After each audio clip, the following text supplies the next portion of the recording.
Parliament, as you know, has been a favorite area for UPSC when it comes to preliminary examination is concerned. I would imagine that in Parliament, you have a particular area where the people have struggled mugging up the facts around that. That is parliamentary committees. I understand that you must have read parliamentary committees carefully. I just would like to quickly take you through that, have it revised, and ensure that you have everything here for the preliminary examination facts to be kept in mind. In fact, to talk about it, the two types of parliamentary committees, one is we call them a standing committee or what do you call permanent committee, and the second is ad hoc committees that we have got, and mostly the permanent committees around which you have got the questions coming, because ad hoc is like coming and going like that, as the name suggests. In the permanent bodies or the standing committees that we have got, there are uh, different types of three types of bodies that we have got. We have got financial standing committee, three of them, and B, 24 of them department related standing committees we have got, and then C, we have got 16 to 18 different committees that we have got. They can be classified as other standing committees, so to say. And we would not expect ministers to be part of the committees that we have got. In fact, they are the one who is looking into the affairs of those executive. And if the speaker is there as a member of the committee, very obviously, speaker becomes the chairperson of the committee. And then also, usual ratio that you'd find in the committees, which UPSC has always found it interesting to ask, has been 2:1, two in favor of Lok Sabha and then one in Rajya Sabha. So let's look into those committees and the major issues around that quickly. Let's look at the first category, that is financial standing committees, so to say. There are three financial standing committee that we have got. One is Public Account Committee. Public Account Committee, I mean, you would find that there would be 22 members in that, 15 from the Lok Sabha and 7 from the Rajya Sabha. They're elected for 1 year from amongst the members that we have got. And the chairperson is appointed by the speaker. They have 1 year term, as I told you. And well, mostly we would have, they look into the affairs of the CAG, and quite often the opposition gets a bigger say in kind of a scrutiny of the entire thing. The second is Estimates Committee. The second financial standing committee is Estimate Committee. Estimate Committee is only exclusively of Lok Sabha. There are 30 members in that. Remember the numbers and from where they come. And they're also elected for 1 year that we have got. And the chairman is appointed by the speaker and examines and suggests the manners and the methods through which economies can be achieved in public expenditure. The third part of this financial standing committee is Committee on Public Undertaking. And there are 22 members, 15 plus 7 that we have got in this. And they are elected for 1 year. Chairman again appointed by the speaker, and examines and reports on the PSU that we have. Now, there comes next is the second group is that department related committees that we have got. DRSC, they often call it, Department Related Standing Committee. And there are 24 of them, 16 which comes from the Lok Sabha, and then 8 comes from the Rajya Sabha. And the member strength is 31 members that they would have. 21 coming from the Lok Sabha and then 10 coming from the Rajya Sabha. And they basically are responsible for the accountability of the executive, particularly the financial accountability, as they would be looking into that how the money is being spent by them.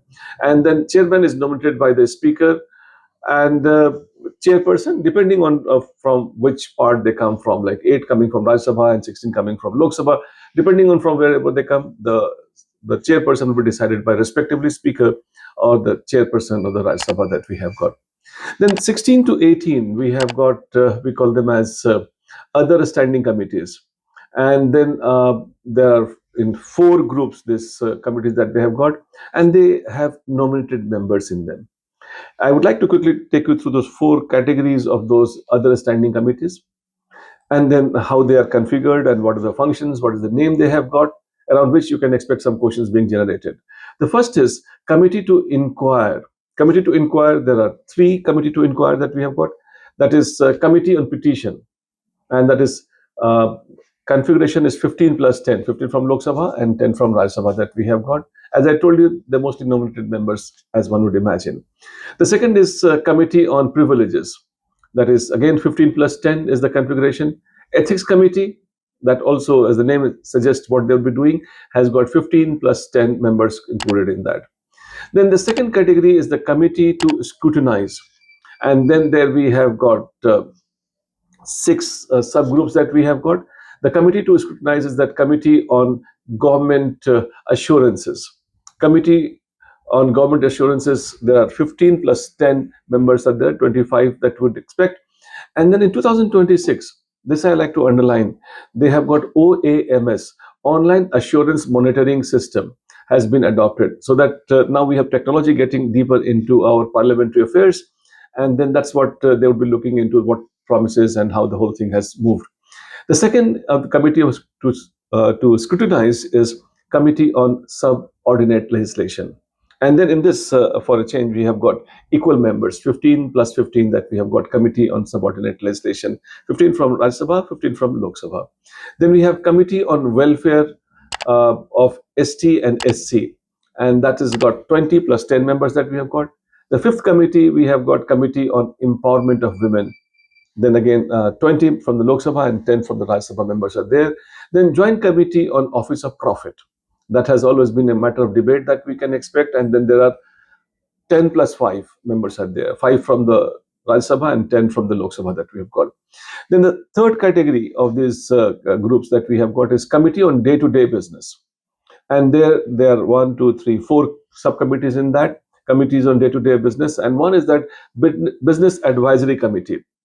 15 members from Lok Sabha and 11 members from Rajya Sabha. That's a slightly different, you can keep in mind. 15 plus 11. Committee on Private Members Bill. There are 15 members and they all belong to the Lok Sabha only. And then we have Rules Committee, and that's slightly changed that we have here. And then since the chairperson also comes as a major part of it, and that heads it, Rules Committee, there'll be 15 plus 16 members. Actually 15 plus 15 plus the chairperson, that makes it 16. So 15 plus 16 members that we have got, that is a big exception and can attract attention on the question setter, which should keep in mind. Then we have Committee on Absence of Members, and there are 15 members, all come from Lok Sabha. So these are like Committee on Day-to-Day Business. I mean, there are 4 committees, you've got to be careful of that.